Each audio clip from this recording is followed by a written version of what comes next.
मैं Ranjan Kumar, mathematical mind institute, relation and functions, third lecture, relations and functions, lecture third.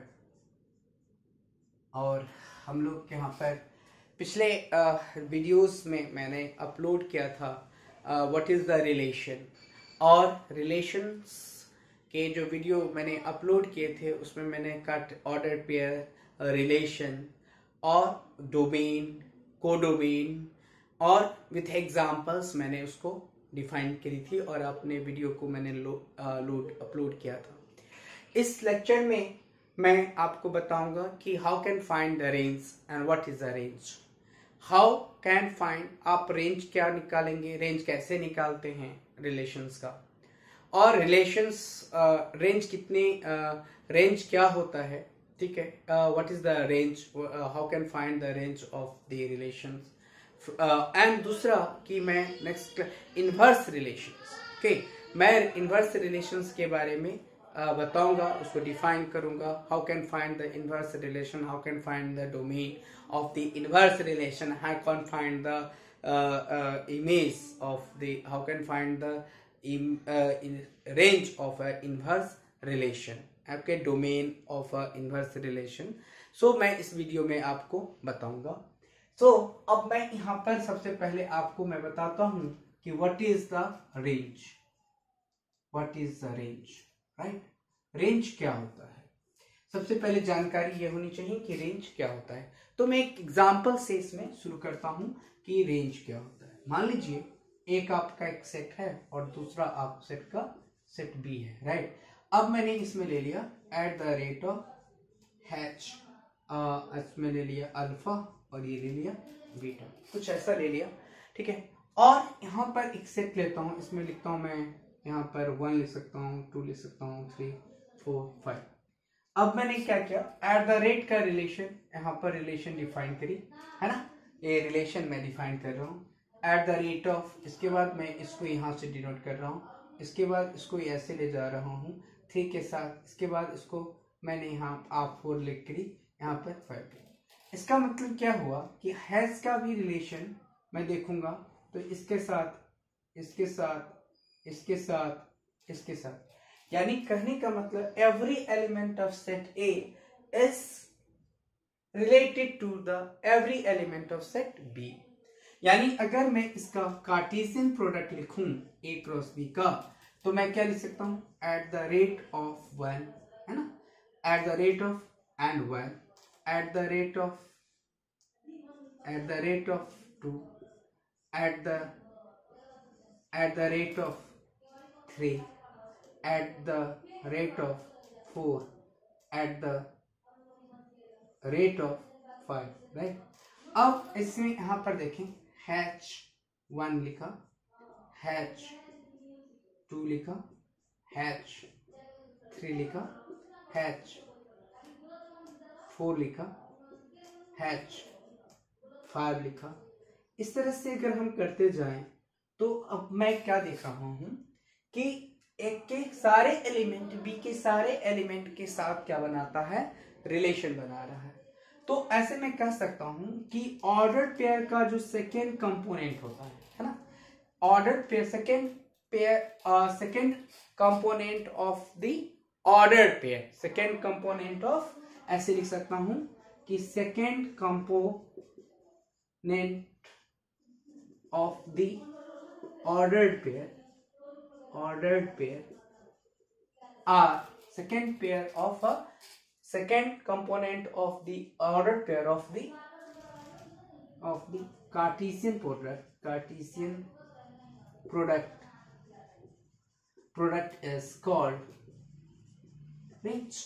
यही हो सकता है इसका कि जो भी रिलेशन, जितने, इसका मतलब एक हुआ कि किसी भी कार्टेशियन प्रोडक्ट के जो सेकेंड कंपोनेंट है ऑर्डर पेयर के, उसी को हम लोग क्या बोलेंगे, रेंज बोलेंगे।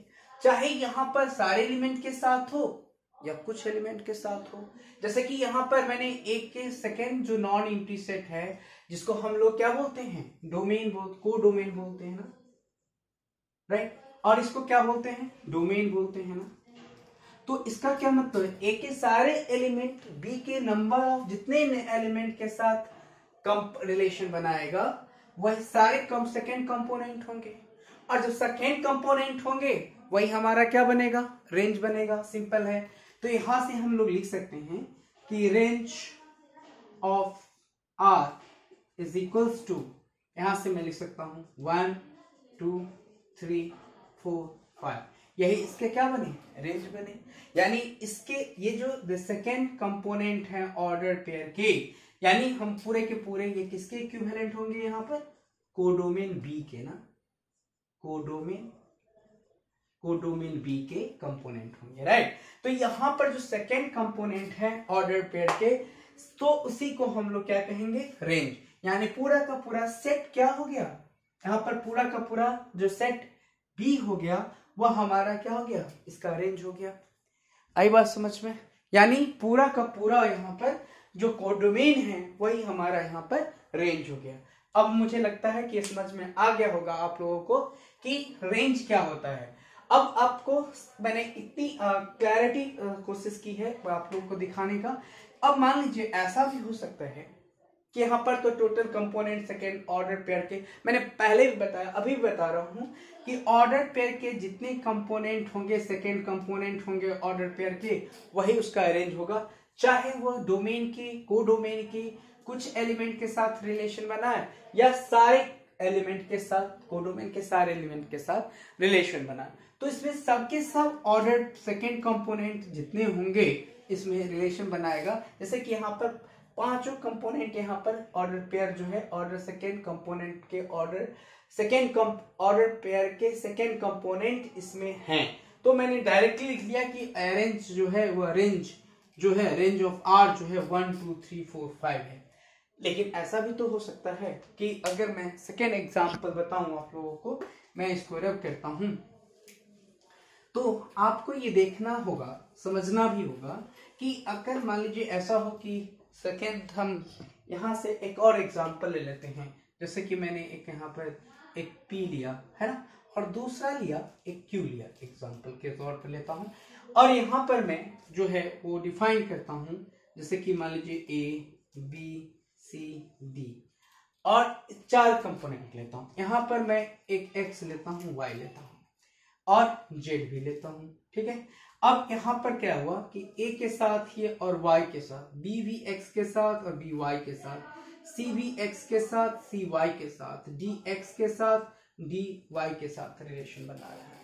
तो इसके जो कंपोनेंट्स होंगे, सेकेंड कंपोनेंट्स, वो क्या हुआ, जैसे इसको मैं P क्रॉस Q लिखूंगा ऑफ रिलेशन R, तो हम यहाँ से क्या लिख सकते हैं कि इसके जो कार्टेशियन प्रोडक्ट होंगे वह AX होगा, है ना, AY होगा, BX होगा, BY होगा, BCYX होगा, CZ होगा, CY होगा, ठीक है, CY होगा, D यहाँ से लिख सकता हूँ DX होगा और DY होगा। तो अब यहाँ पर जो अब आप बता सकते हैं कि व्हाट इज द रेंज। अब इसका जो P क्रॉस Q का जो रेंज होगा वह क्या होगा, तो आप यहाँ पर क्या देखेंगे, XY सब में XY है। इसका मतलब क्या हुआ कि आप लिखेंगे range of R is equals to X and Y। अब आप पूछ सकते हैं कि Y यहाँ पर जो Z है वह यहाँ पर क्यों नहीं इसके रेंज हुए, क्योंकि यहाँ पर जो P जो नॉन एम्प्टी सेट है, Q के नॉन एम्प्टी सेट के दो ही कंपोनेंट के साथ दो ही एलिमेंट के साथ क्या बनाया, रिलेशन बनाया। तो मैंने सेकेंड ऑर्डर कंपोनेंट देखा ऑर्डर पेयर के, तो मैंने देखा कि XY सब में आ रहा है। इसका क्या मतलब, इसका ये मतलब हुआ कि Z उसमें कंपोनेंट में नहीं है, यानी Z ऑर्डर पेयर के सेकेंड कंपोनेंट में नहीं है। इसका मतलब ये हुआ कि Z क्या है, वो हुआ ही नहीं, Z उसका रेंज हुआ ही नहीं, क्योंकि इसके साथ इसका रिलेशन बना ही नहीं। जब रिलेशन नहीं बनेगा तो ओबियस है हम यहाँ पर रेंज को नहीं लिखेंगे, क्योंकि रिलेशन तो वही होगा ना जितना हमारे पास कंट्रीब्यूशन, जैसे लाइफ में भी जिसके साथ जितने कम्युनिकेशन रहता है हमारा दौर उतना ही उसके साथ नजदीक नजदीकी बढ़ता जाता है ना। तो क्या होता है, हम कह सकते हैं कि हमारा रिलेशन दूसरे से, मेरे पेरेंट्स से, मेरे फादर से, मेरे दोस्त के साथ अच्छा कम्युनिकेशन है। मतलब हमारा, हम अच्छा फेथ वाली बातें भी बोल सकते हैं, यानी हमारा जो सिंपैथाइजर लोग हैं वो बहुत नियर अबाउट हैं, मैं उनके साथ गुड कम्युनिकेशंस में रहता हूँ। तो ये है। लेकिन जो मेरे दूर के हैं, रिलेशन में है, लेकिन उनके साथ कोई कम्युनिकेशन नहीं हो पाती, तो बहुत सारी चीजें हम लोग उनसे शेयर भी नहीं कर पाते, क्योंकि उनकी दूरी हमारी बढ़ जाती है ना। तो यहाँ से जो इसकी जो रेंज है, ठीक उसी तरह से मैथमेटिक्स में x और y इसके दो रेंज हुए, यहाँ पर जो z है वह उसके रेंज। इतने सारे मेरे रिलेटिव्स हैं, सबके साथ मैं संबंध बना रहा हूँ, लेकिन z के साथ उतना नहीं लगाव है, इसलिए नहीं बना रहा, सिंपल सा है। तो यहाँ पर हमने देखा कि रेंज कैसे हम लोग डिफाइन करते हैं। अब आइए मैं आप लोगों को डिफाइन कराता हूँ इनवर्स रिलेशन। ये जो सेकेंड टॉपिक है आपका, वह है आपका इनवर्स रिलेशन। तो अब हम लोग जो है इनवर्स रिलेशन देखेंगे। तो इनवर्स रिलेशन हम लोग इनवर्स रिलेशन, ठीक है। अब आप लोग को मैं इनवर्स रिलेशन पढ़ाने जा रहा हूं। तो इनवर्स रिलेशन क्या होता है, तो आपको मैं कह सकता हूं कि अगर हम यहाँ पर देखिए, यहाँ पर एग्जांपल से आप देख सकते हैं कि अगर यहाँ पर मैंने एक पीक लिया और एक यहाँ पर cube two non empty set लिया, अगर मैंने यहाँ पर लिखा A B C D, right, यहाँ पर लिखा 1 2 3 4 5, अगर क्या करता हूं, ये हमारा क्या कहलाता है, पहले तो मैं आपको क्लियरिफाई फिर से कर दूं कि ये डोमेन कहलाता है और ये क्या कहलाता है, कोडोमेन कहलाता है। तो अब हम सीधे स्ट्रेट फॉरवर्ड आते हैं। ये जब इससे देखते हैं तो इसको आर कहते हैं, और जब इससे देखते हैं तो इसको क्या कहते हैं, आर इनवर्स कहते हैं। मतलब हम जब चीजों को डोमेन से कोडोमेन की तरफ देखें तो रिलेशन को हम लोग ऐसे दिखाएंगे, A B belongs to R. मतलब हम ए बी को ऐसे R such that A B belongs to R. तो हम लोग ए बी को ऐसे दिखाएंगे, ठीक है, A B belongs to R. अगर मैं इसको ऐसे दिखाता हूं तो लिखूंगा R A B of A belongs to R inverse, right.